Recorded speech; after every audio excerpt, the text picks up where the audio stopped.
Buenos días. En esta cápsula jurídica analizaré el caso propuesto sobre la declaratoria de un estado de emergencia durante una pandemia y la expedición de un decreto que otorgó la Procuraduría General de la Nación funciones jurisdiccionales para decidir procesos de adopción de niños, niñas y adolescentes.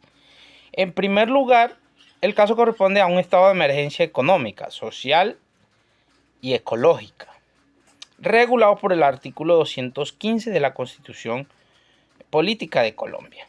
Este mecanismo permite al presidente afrontar situaciones extraordinarias que perturben gravemente el orden económico, social o ecológico y que no pueden resolverse mediante las facultades ordinarias del Estado.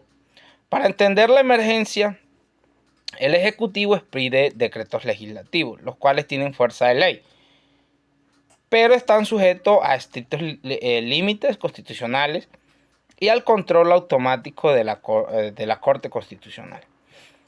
Frente al segundo interrogante, considero que el presidente no podía otorgar a la Procuraduría General de la Nación funciones de actuar como juez de familia para decidir procesos de adopción, aunque durante un estado de excepción el Ejecutivo pueda adoptar medidas extraordinarias. Estas pueden respetar los principios de necesidad, proporcionalidad, temporalidad y conexidad con la emergencia que motivó la declaratoria. Además, la Constitución y la ley estatutaria de los estados de excepción prohíben suspender los derechos fundamentales o modificar aspectos esenciales del debido proceso. En este caso, la medida altera el principio del juez natural, ya que traslada las competencias propias de un juez de familia a una autoridad administrativa que constitucionalmente no ejerce funciones jurisdiccionales en materia de adopciones.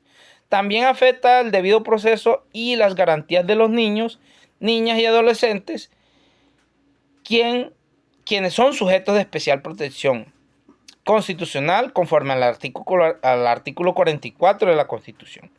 Respecto al control judicial de constitucionalidad, considero que la Corte Constitucional analizará al menos tres aspectos fundamentales.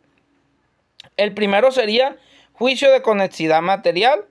La Corte verificaría si la medida guarda una relación directa y específica con la pandemia, aunque existía congestión judicial por la suspensión de actividades.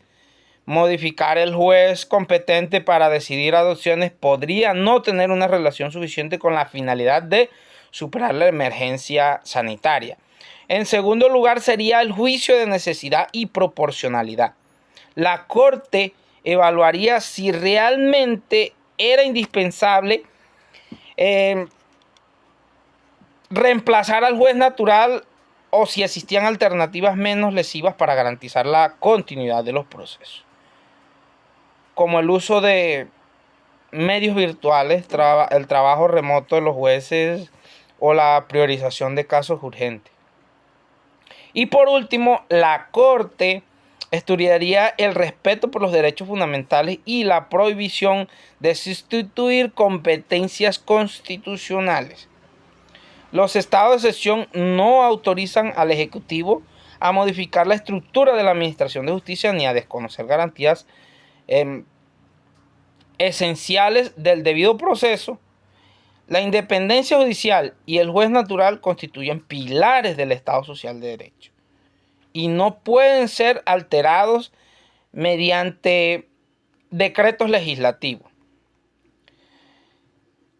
En conclusión, considero que aunque el gobierno estaba legitimado para declarar el estado de emergencia y expedirle decretos legislativos, la medida analizada excede los límites constitucionales al afectar el debido proceso, alterar las competencias del juez natural y comprometer los derechos de niños, niñas y adolescentes. En un Estado social de derecho, incluso en situaciones excepcionales, el ejercicio del poder debe mantenerse dentro de los límites fijados por la Constitución y bajo el control permanente de la Corte Constitucional, como garantía de la separación de poderes y la protección efectiva de los derechos fundamentales.